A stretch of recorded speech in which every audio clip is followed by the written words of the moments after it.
Starting with biological molecules, हमारे पास तीन main biological molecules हैं that we are going to study in your syllabus, including carbohydrates, lipids, and fats. Lipids and proteins. Lipids also known as fats as well. So carbohydrates, proteins, and lipids, obviously these are the basic, you can say the most of the molecules in the living organisms fall into three categories. Either they are carbohydrates, proteins, and lipids. And all of these contain carbon and they are hence described as organic molecules. For example, carbohydrate contains carbon, oxygen, hydrogen. Protein जो है, it contains carbon, oxygen, hydrogen and nitrogen. And lipid also contains carbon, oxygen, hydrogen. सब में carbon, oxygen और hydrogen होते हैं, except proteins. Amino acids और ये जो proteins होते हैं, amino acids which make up these proteins, they contain nitrogen as well. And these are all carbon-based organic molecules. And they are the ones that actually build the living structures inside a human being. So starting off with the structure of carbohydrates, proteins and fats, basic unit है, पहली बात तो सारी sugars the basic unit of all carbohydrates are simple sugars, glucose, maltose. ठीक है, अब एक sugar होगा, let's say एक glucose है, this is a monosaccharide. Let's say अगर यही glucose एक और glucose के साथ combine हो जाता है और ये बनाएगा मिलके एक disaccharide जिसका नाम होगा maltose.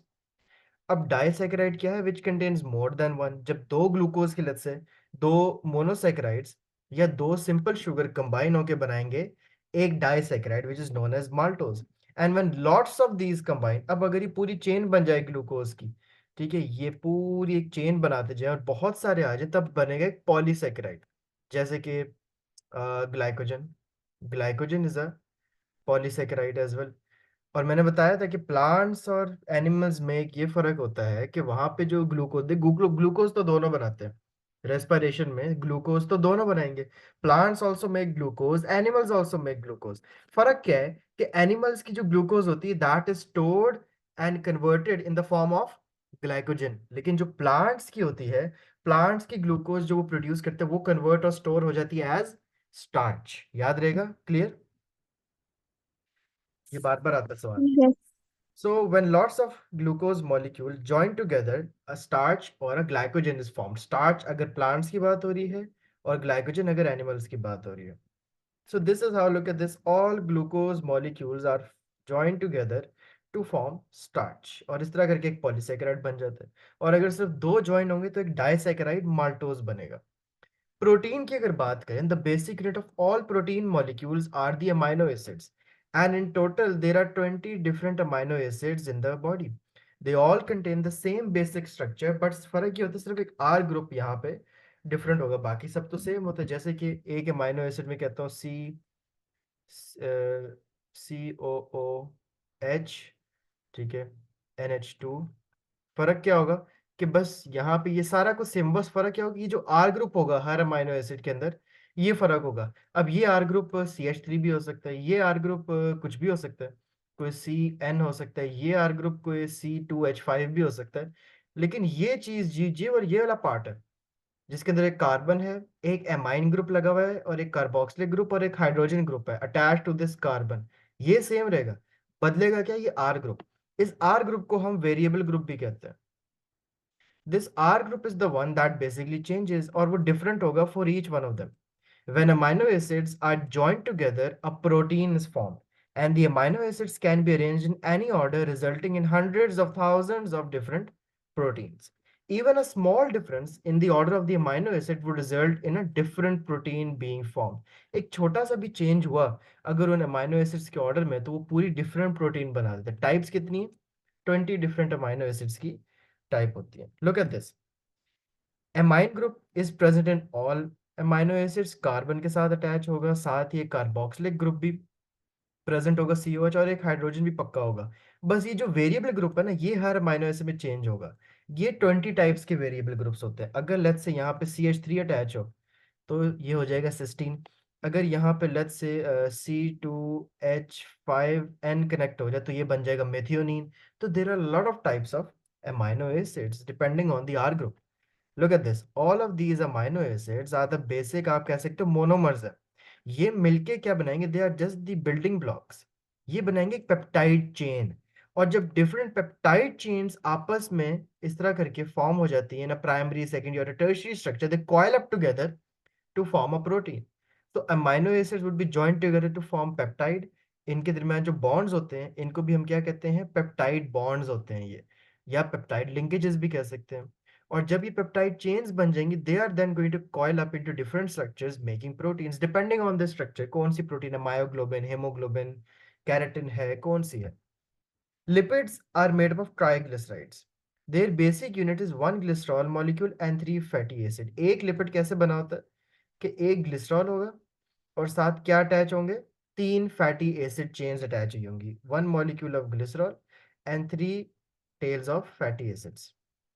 The fatty acids vary in size and structure and the lipids are divided into fats. अब lipids की दो टाइप्स होती हैं. एक उसकी टाइप है सॉलिड और एक है लिक्विड. अगर लिपिड सॉलिड है तो हम उसको कहते हैं फैट, और अगर लिपिड लिक्विड है तो हम उसको कहते हैं ऑयल, जो कि एट रूम टेम्परेचर होता है. समझ आ गई? सो हियर यू जी can sir. a molecule of glycerol and 1 2 3 chains of fatty acid. इस मॉलिक्यूल को हम कहते हैं ट्राइग्लिसराइड. ठीक है, सिमिलर टू लिपिड, है लिपिड की तरह. It is known as triglyceride. Tri का मतलब तीन, ग्लिसराइड एक, glycerol and fatty acid chains. Moving on to some food tests as well. अब इन सब मॉलिक्यूल्स के कोई ना कोई फूड टेस्ट भी होंगे. ग्लूकोज का आपने याद रखना है बेनेडिक्ट सोल्यूशन. ग्लूकोज का जो टेस्ट है वो है Benedict solution into a sample of solution in a test tube. You have to heat it at 60 to 70 degree Celsius in water and bath it for 5 minutes. आपने पहले इसको heat करना है. आपको एक बंदे ने आके टेस्ट ट्यूब दे दी, ये लो बताओ ये क्या है. अब आप पहले इसके अंदर ग्लूकोज का टेस्ट कर दो कि ग्लूकोज तो नहीं है. इसके अंदर डालो बेनेडिक्ट सोल्यूशन. ठीक है, बेनेडिक्ट सोल्यूशन डाल दो और अब उस टेस्ट ट्यूब को क्या करो, हीट. अब इस टेस्ट ट्यूब के अंदर आपने जो बेनेडिक्ट सोल्यूशन डाल दिया है, बेनेडिक्ट सोल्यूशन का अपना जो कलर होता है that is blue. Now you are going to heat up this test tube up to 60 to 70 degrees Celsius for 5 minutes. जब आप उस टेस्ट ट्यूब को बाहर निकालोगे वाटर बाथ से, वाटर बाथ मतलब कि हम किसको बीकर में डालते हैं जिसमें पानी होता है, एक बीकर में डालते हैं जिसमें पानी होता है और ये पानी बेसिकली बॉयल हो रहा होता है. टेस्ट ट्यूब इसके अंदर हमने डिबोई होती है. This is known as a water bath. जब वो टेस्ट ट्यूब को आपने हीट कर लिया होगा, उसको वाटर बाथ से बाहर निकालो and observe the colour. A positive test will show a colour change from blue to brick red. अगर blue to brick red colour हो गया इस तरह का, this means that yes glucose is present. लेकिन अगर कलर ब्लू ही रहा, इसका क्या मतलब है कि चेंज नहीं हुआ. This is water and Benedict. यहाँ पे ये टेस्ट ऑफ ग्लूकोज है. ठीक है, ग्लूकोज है ब्रिक रेड. सुक्रोज, अब आपको कोई सुक्रोज भी तो कार्बोहाइड्रेट है. Sucrose is also a carbohydrate. फिर ये क्यों नहीं ब्रिक रेड हुआ? क्योंकि सुक्रोज एक डाइसेकेराइड है.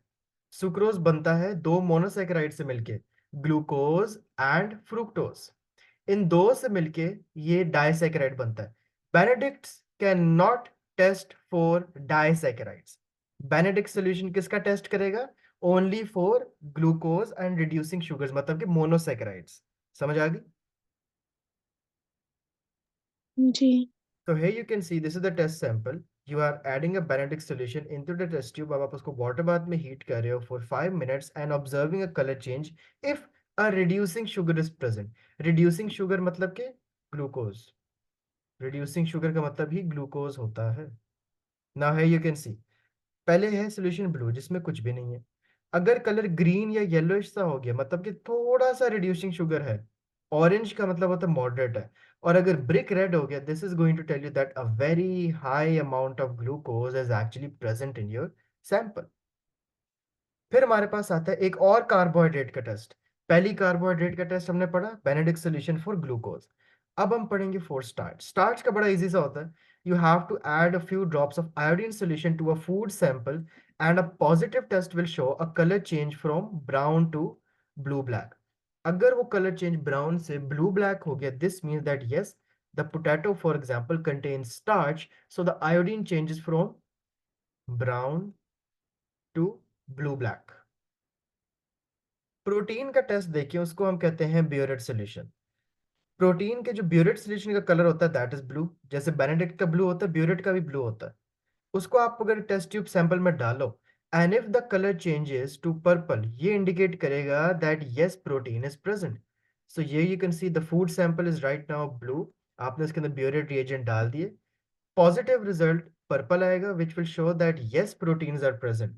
और नेगेटिव रिजल्ट ब्लू ही रहेगा अगर वो सोल्यूशन ब्लू का ब्लू ही रहता है, that means that no protein is present in your sample that you provided. Here, look at this. You added the Biuret solution in the food sample. This purple color shows that yes, protein is present, and the blue color shows that protein was absent from the solution. Lipids का अगर आपने test करना हो, a food sample will be mixed with 2 centimeter cube of ethanol and shaken. इसको हम emulsion test का नाम भी देते हैं. This is also known as the emulsion test. The ethanol is added to an equal volume of cold water and a positive test will show कि अगर एक cloudy सा एक thick सा white cloudy emulsion अगर बन गया, that would show that yes, lipids are present. ये वाला टेस्ट थोड़ा सा मुश्किल है याद करना. फूड सैंपल लेना, उसको मिक्स करना 2 सेंटीमीटर क्यूब ऑफ एथेनॉल से, फिर शेक करना है और थोड़ा सा इक्वल वॉल्यूम कोल्ड वाटर भी ऐड करें. कोल्ड वाटर जब आप ऐड करोगे तो अगर कोई फर्क ना पड़ा तो क्लाउडी इमिशन नहीं बनेगा. अगर क्लाउडी इमल्शन एक थिक सा व्हाइट लिक्विड सा बन गया, एक क्लाउड बादल सा, that means that yes, lipid is present. समझ आ गई? वैसे ठीक है, यू कैन सी, ये देखो व्हाइट इमल्शन बनी है, एक झाग सी बन जाएगी ऊपर. This will show that lipid is present, otherwise नहीं बनेगी. Can you tell me what are enzymes? the biological catalyst that speeds up the reaction without being itself changed. They are proteins, biological catalyst because वो biological cell से बने. और catalyst क्यों कहते हैं? Because they speed up the rate of chemical reaction and they are specific to a particular substrate as the active site of the enzyme where the substrate attaches is complementary shape to the substrate. मतलब कि एक lock in की hypothesis होती है. अगर enzyme की shape ऐसी है, एंजाइम इज द लॉक, ठीक है, और इस लॉक में एक ही चाबी फिट आ सकती है. नाउ दिस एग्जैक्ट शेप का अगर एक सबसेट आएगा, this is going to be the key to opening the enzyme and then we'll say that yes, complementary pairing हो रही है, कॉम्प्लीमेंट्री ब्रेकिंग हो रही है, एंजाइम सबस्ट्रेट कॉम्प्लेक्स. अब जो ये चीज बन जाएगी, इसको हम कहेंगे that yes, this is known as an enzyme substrate complex. ठीक है, यू कैन सी ये वाला इधर ही फिट आएगा क्योंकि they have a complementary shape. यहाँ पे फिट नहीं हो सकता ड्यू टू लॉक इन की हाइपोथेसिस. एक जगह जब ये फिट हो जाएगा, अब क्या होगा? अब ये सबस्ट्रेट टूट जाएगा क्योंकि एंजाइम का काम क्या होता है? To break down the substrate. और ये देखो दो प्रोडक्ट आपके रिएक्शन के बन गए हैं, सबस्ट्रेट टूट के. फाइनली वो एंजाइम के पास आया था कि मुझे तोड़ दो, एंजाइम ने तोड़ दिया.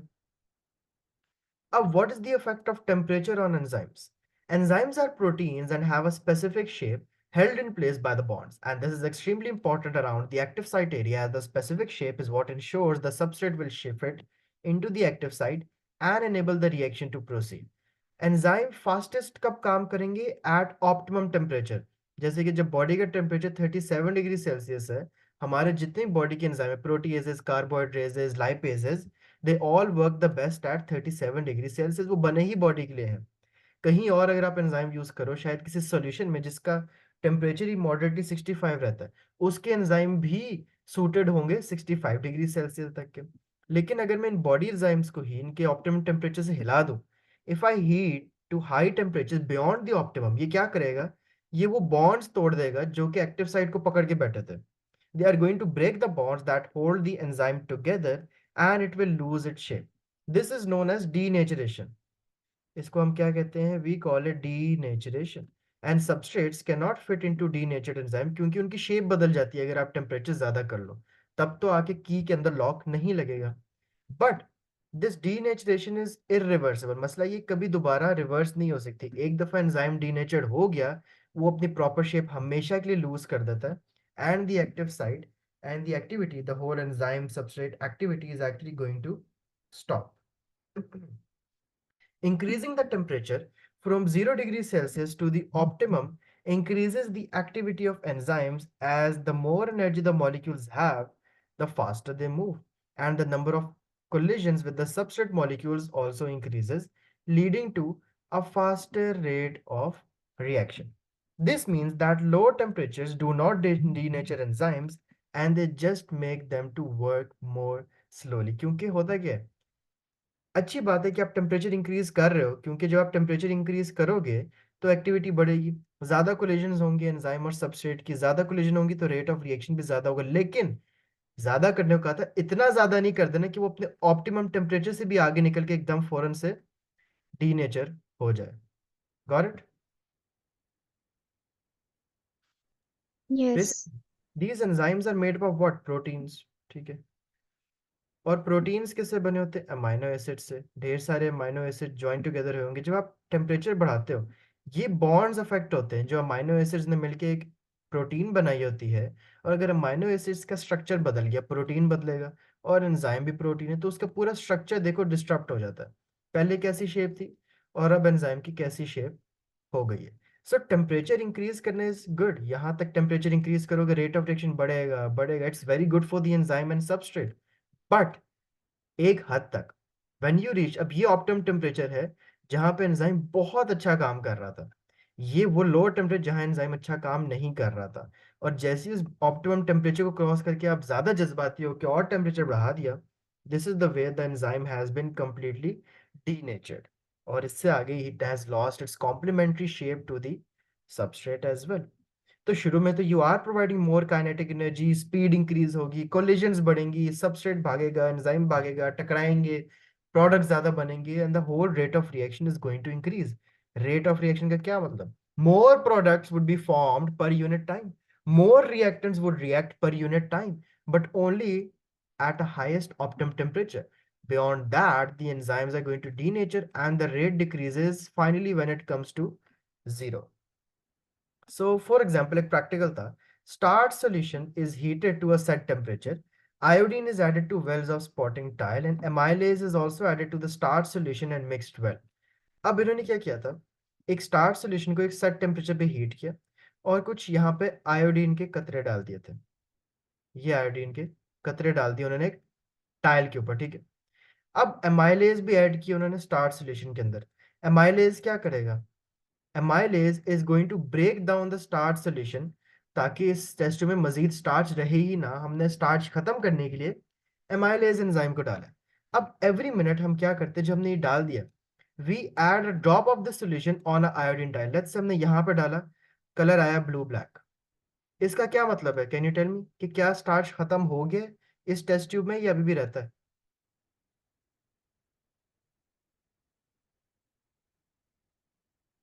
What do you think? Star blue black means that starch is finished. अभी नहीं। ब्लू ब्लैक का मतलब स्टार्च है। आयोडीन टेस्ट क्या होता है? Can you tell me the iodine test? Uh, few drops of iodine. Iodine is reddish brown. It will change to blue black color. Exactly exactly. अगर starch present होगा तो अभी भी तो ब्लू ब्लैक हो गया। आयोडीन के सारे ड्रॉप्स यहाँ पे ऑरेंज कलर के पड़े थे। हमने एक मिनट बाद अभी क्या हो रहा है? हमने एमाइलेज को स्टार्च सॉल्यूशन में डाला था। एमाइलेज क्या करेगा? Break down starch. Exactly exactly. तो स्टार्च तो नहीं रहना चाहिए टेस्ट ट्यूब में। तो हम क्या करते हैं, अब हम ना डिफरेंट टेम्परेचर पे एक एक्सपेरिमेंट करते हैं। अब इसको एक दफा प्रैक्टिकल का समझ लो, फिर बाकी बहुत इजी, कोई कहानी कुछ भी नहीं है, ठीक है। लेट्स से मैं दो टेस्ट ट्यूब्स लेता हूँ। एक ये स्टार्च सॉल्यूशन है और एक ये स्टार्च सॉल्यूशन है, ठीक है। ओके। दोनों के अंदर मैं अमाइलेज डालता हूँ, ठीक है। इसके अंदर भी अमाइलेज डाल देता हूँ। पहले पहले एक्सपेरिमेंट की बात करते हैं। यहाँ पे जो अमाइलेज, यहाँ पे जो टेम्परेचर दैट इज 50 और यहाँ पे लेट्स से 75, ठीक है। एक मैं टाइल लूंगा, उस टाइल के ऊपर मैं क्या करूंगा, बहुत सारे आयोडीन के कतरे डाल दूंगा। समझ आ गई यहाँ तक? जी सर. ओके। अभी अमाइलेज यहाँ पे क्या कर रहा है? स्टार्च को तोड़ रहा होगा, ठीक है। तो अब मैं एक मिनट के बाद यहाँ से एक कतरा लेता हूँ और यहाँ पे ऐड करता हूँ, तो पता लगता है कि जो कलर है that is still blue black. इसका मतलब क्या है कि अमाइलेज ने स्टार्च को तोड़ दिया।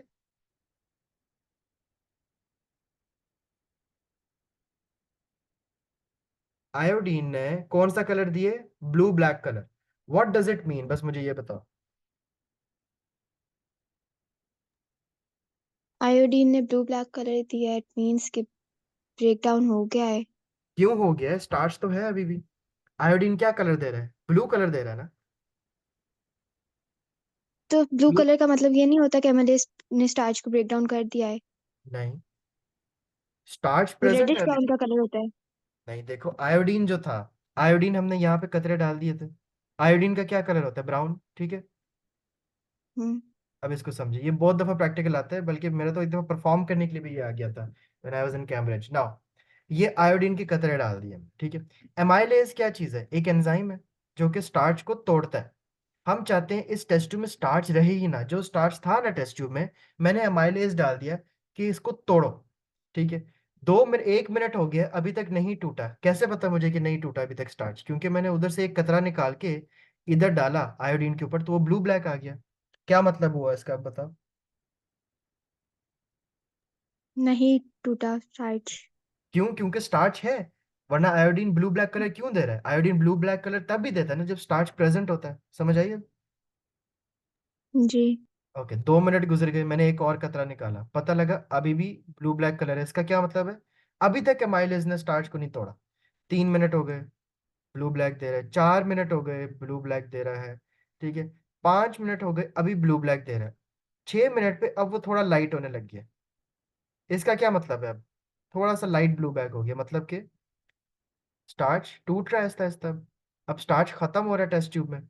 और 7वें मिनट पे मैंने एक और कतरा निकाला इधर से, और उसको यहाँ डाला, तो क्या कलर आया? Blue brown. 8 मिनट भी ब्लू ब्राउन आ गया। इसका क्या मतलब है कि एमाइलेज ने अब स्टार्च पूरा तोड़ दिया या नहीं तोड़ा? तोड़ दिया है। तोड़ दिया। कैसे पता लगे? Colour change. क्योंकि अब आयोडीन का कलर चेंज नहीं हो रहा। अब तो कलर चेंज बिल्कुल भी नहीं हो रहा। आयोडीन पहले किस कलर का था? ब्राउन। अभी भी क्या है? ब्राउन। इसका क्या मतलब है कि कोई स्टार्च नहीं बचा टेस्ट ट्यूब में, एमाइलेज ने अपना काम पूरा कर दिया है। अब क्लियर हुआ? जी सर। ओके। अब लेट्स से एक और टेस्ट ट्यूब लेते हैं, अब एक और, अब ये सेकंड एक्सपेरिमेंट की तरफ आते हैं।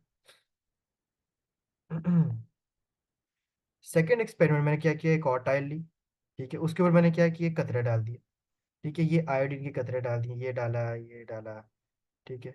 ये आयोडीन के मैंने ड्रॉप्स डाल दिए। वही हम 8 मिनट वाला एक्सपेरिमेंट करेंगे, ठीक है। लेट्स से यहाँ से मैंने एक 1 मिनट पे एक ड्रॉप लिया, तो पता लगा ब्लू ब्लैक है। 2 मिनट पे लिया, ब्लू ब्लैक है। तीसरे मिनट पे लिया तो हल्का सा लाइट हो गया, ये कलर आया है।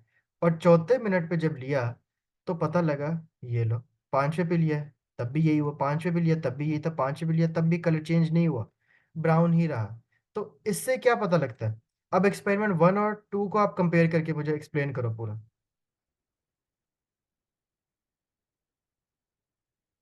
हुआ क्या है यहाँ? एक्सपेरिमेंट हम्म। एक्सपेरिमेंट वन में कलर चेंज जो रेडिश ब्राउन है वो वापस लेट आया है। बट इन एक्सपेरिमेंट टू वो जल्दी आ गया है, मतलब कि जल्दी आया नहीं, वो एमएलए पहले में से साथ। ब्राउन ही पड़ा था। वो आया, वो मैंने तो नहीं बनाया ब्राउन उसको, वो ब्राउन ही था पहले से। ब्लू ब्लैक खत्म हो गया। जी। इट मीन्स कि एमएलए ने स्टार्च को एक्सपेरिमेंट टू में जल्दी ब्रेक डाउन कर दिया है। ठीक है। एक्सपेरिमेंट 2 में जल्दी ब्रेक डाउन कर दिया, क्या वजह थी उसकी? यहाँ पे तो एकदम से, ठीक है, यहाँ पे मैंने सारे ब्राउन ड्रॉप्स डाले होते हैं आयोडीन के। यहाँ पे ब्राउन ब्लू ब्लैक हो गया, यहाँ पे ब्राउन ब्लू ब्लैक हो गया। इधर ब्राउन ब्राउन ही रहा है जब मैंने ड्रॉप्स डाले इनके ऊपर भी। इससे क्या पता लगता है कि हायर टेम्परेचर पे एमाइलेज ने ज्यादा अच्छा परफॉर्म किया है। समझ आइए। जी। गुड। ये प्रैक्टिकल आएगा, it is a very very important one, याद रखना। देखिए, हाँ ये वाला, ठीक है। अब इसको पूरा देखते हैं। सो सबसे पहले क्या हुआ, एक थर्मामीटर हमने लिया और हमने एक स्टार सोल्यूशन को हीट किया। आपकी मर्जी, आप 30 डिग्री सेल्सियस पे कर लो टेम्परेचर, ठीक है। अब आपने क्या किया, एक टाइल लिए और उसके ऊपर आपने क्या डाले हैं बताएं? स्पॉट्स। Iodine solution. आयोडीन के हैं, ठीक है, रेडिश ब्राउन जो आप कह रहे थे। अब एमाइलेज हमने स्टार सोल्यूशन के अंदर डाल दिया। ये कौन से टेम्परेचर पर है? 30 डिग्री सेल्सियस पे। और हमने टाइमर भी स्टार्ट कर दी। एमाइलेज क्यों गया अंदर? स्टार्च को खत्म करना। अच्छा, 1 मिनट के बाद मैंने एक सैंपल लिया, आयोडीन कलर ब्लू ब्लैक हो गया, फिर ब्लू ब्लैक हो गया, ब्लू ब्लैक हो गया। कोई 6 मिनट गुजर गए हैं, 7 मिनट गुजर गए हैं, अभी तक ब्लू ब्लैक हो जा रहा है। 8 मिनट पे पता लगा, हाँ अब स्टार्च कम हो गया है। और जब मैंने 9th मिनट पे एक और कतरा लिया सोल्यूशन में से और इधर डाला, तो क्या कोई कलर चेंज आया?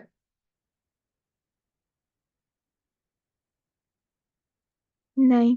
नहीं आया। आयोडीन क्या रहा? ऑरेंज ब्राउन से ऑरेंज ब्राउन ही रहा। ठीक है। फिर 40 डिग्री सेल्सियस मैंने टेम्परेचर वो एक्सपेरिमेंट किया, अब इसमें क्या फर्क हुआ है, can you tell me? Temperature increase किया है तो कलर जो रेडिश ब्राउन है वो वापस जल्दी आ गया है। एंजाइम्स ने work at the optimum temperature किया है रेडिश ब्राउन और देखो ब्रेक वापस नहीं डाउन। आई, ये आप गलत समझ रहे हो। रेडिश ब्राउन जो आयोडीन का कलर था, आयोडीन कलर स्टॉप्ड चेंजिंग, ये बोलो। कलर चेंज तो अच्छा ये ठीक। कर रहा था, स्टार्च कर रहा था, जब स्टार्च नहीं है तो कलर चेंज नहीं हो रहा, आयोडीन रिमेन्ड। आयोडीन का कलर अभी नहीं आया कहीं से। ठीक है। ठीक है। गुड। यहाँ पे क्या हुआ है, टेम्परेचर और ज्यादा जब लिए, 40 डिग्री के बजाय 60 डिग्री, ये क्या हुआ है? सब में स्टार्च क्यों प्रेजेंट है, पूरे एक्सपेरिमेंट में स्टार्च ही स्टार्च प्रेजेंट है, क्यों नहीं खत्म हुआ स्टार्च? टेम्परेचर बहुत ज़्यादा इंक्रीज कर दिया है। तो उससे हुआ क्या? एंजाइम्स का जो ऑप्टिमम टेम्परेचर था वो ज़्यादा हो गया है। गुड। ठीक है। तो और दैट्स और वाई क्या चेंज एमिलीज हुआ? ने वर्क नहीं किया। एग्जैक्टली, ठीक है। What does the pH have an effect? उसको भी देखते हैं। The optimum pH for most enzymes is 7, but some that are produced in acidic conditions such as stomach have a lower optimum pH, and some that are produced in alkaline condition have a higher optimum pH. If the pH is too high or too low, the bonds that hold the amino acid chain together to make up the protein can also be destroyed. This will change the shape of the active site, so the substrate can no longer fit in. यहाँ पे भी bond disturb होंगे, क्योंकि जो bonding हुई होती है वो पीएच के अंदर इतनी एसिडिटी होती है कि वो भी बॉन्ड्स को डिस्टर्ब कर देते हैं, और दोबारा से क्या होगा, एक्टिव साइट थोड़ी सी चेंज हो जाएगी। है यू कैन सी। लेकिन यहाँ पे टेम्परेचर की तरह सडन एंजाइम नहीं खत्म हो जाता, यहाँ पे थोड़ा आहिस्ता आहिस्ता खत्म होगा। इतना फर्क होता है, there is a gradual loss of activity, ना कि टेम्परेचर की वजह से, कि टेम्परेचर जब ज्यादा होता है तो फौरन एंजाइम डीनेचर, फौरन ग्राफ नीचे आ जाता है। सो यहाँ पे भी हम एक ऐसे ही टेस्ट करते हैं, place single drops of iodine solution on rose of ये, और यहाँ पे इसको देखते हैं। अब क्या किया, फिर से आयोडीन के कतरे डाल दी टाइल के ऊपर। यहाँ पे हमने एक pH 7 का बफर सोल्यूशन ले लिया, और ये एक स्टार्च सोल्यूशन ले लिया। अब हमने इनको मिक्स कर देना है, इसमें अमाइलेज भी पड़ा हुआ है। ठीक है। अब यहाँ पे पता लगता है कि pH 7 के ऊपर कोई 1 2 3 4, ठीक है, मतलब कि 10 10 10 10 10 60 सेकेंड्स के बाद आपका रिएक्शन कंप्लीट हो गया है, जब pH 7 था। लेकिन अगर मैं pH चेंज करता हूँ, 1 to 5 में से लेता है, तो pH 5 पे करो तो पता लगा 80 सेकेंड्स लगे, pH 9 पे लिया तो 90 सेकेंड्स लगे, pH 14 पे रिएक्शन किया तो रिएक्शन ही नहीं हुआ। क्यों? क्योंकि जरूर ये जो 9 है ना, ये pH 14 जो था ये कुछ ज्यादा ही ऑप्टिमम से भी आगे निकल गया था। pH 14 is like beyond optimum, तो रिएक्शन हुआ ही नहीं, एमाइलेज डिडंट इवन वर्क। समझ आई? Yes sir. गुड।